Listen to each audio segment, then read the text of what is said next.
ভারতে কিছুদিন পরপরই উত্থান ঘটে ধর্মগুরুর, যাদের অধিকাংশই পরবর্তীতে ভণ্ড বলে প্রমাণিত হন। সম্প্রতি দেশটিতে আলোচনায় এসেছেন নতুন এক ধর্মগুরু, যিনি ভোলে বাবা নামে পরিচিত। সামাজিক যোগাযোগের মাধ্যমে তার অত পরিচিতি না থাকলেও তার ভক্ত সংখ্যা কয়েক লাখ। মঙ্গলবার ভারতের উত্তরপ্রদেশে ভোলে বাবার আস্তানায় আয়োজিত এক অনুষ্ঠানে পদদলিত হয়ে অন্তত ১১৬ জনের মৃত্যু হয়েছে। নিহতদের মধ্যে বেশিরভাগই নারী ও শিশু। মর্মান্তিকভাবে প্রাণ হারানো এসব মানুষ গিয়েছিলেন সৎসঙ্গ নামক একটি অনুষ্ঠানে। সংবাদ মাধ্যমের খবরে বলা হয়েছে, প্রাথমিক তদন্তে পুলিশ জানতে পেরেছে বাবার আস্তানায় যে ধর্মীয় জমায়েত সেগুলোকে সৎসঙ্গ বলা হয়ে থাকে।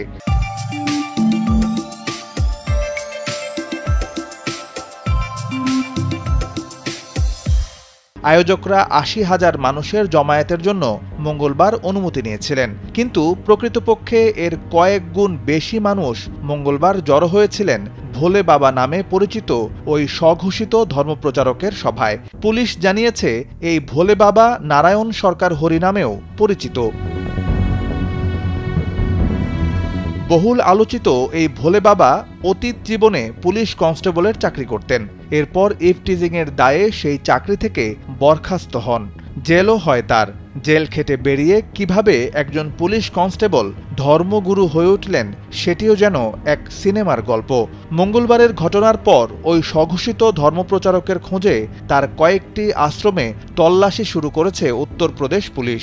তবে অভিযোগ রয়েছে, বুধবার যে এফআইআর দায়ের করা হয়েছে সেখানে ওই ধর্মপ্রচারকের নাম নেই।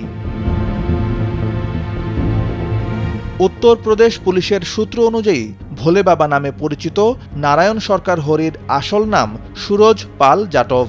কাশগঞ্জ জেলার বাহাদুরপুর গ্রামের বাসিন্দা জাটভ উত্তরপ্রদেশ পুলিশের কনস্টেবল ছিলেন। চাকরি জীবনের গোড়ার দিকে বেশ কয়েক বছর পুলিশের স্থানীয় গোয়েন্দা বিভাগে কর্মরত ছিলেন তিনি। কাজ করেছেন প্রায় 18টি থানা এলাকায়। প্রায় 28 বছর আগে ইভটিজিংয়ের অভিযোগ দায়ের হয় তার বিরুদ্ধে। প্রথমে সাসপেন্ড করা হয়েছিল জাটভকে, পরে বরখাস্ত হন তিনি। ইটাওয়া জেলার senior police super Sanjay Kumar জানান, ওই ইভটিজিংয়ের ঘটনায় বেশ লম্বা সময় জেলে ছিলেন সুরজ পাল জাটভ। কারাগার থেকে বেরিয়ে এসে বাবার রূপ ধরেন তিনি। বরখাস্ত হওয়ার পরে সুরজ পাল জাটভ আদালতে গিয়েছিলেন নিজের চাকরি ফিরে পেতে। আদালত চাকরি ফিরিয়েও দিয়েছিল, কিন্তু 2002 সালে আগ্রা জেলায় কর্মরত অবস্থায় স্বেচ্ছায় অবসর নেন জাটভ।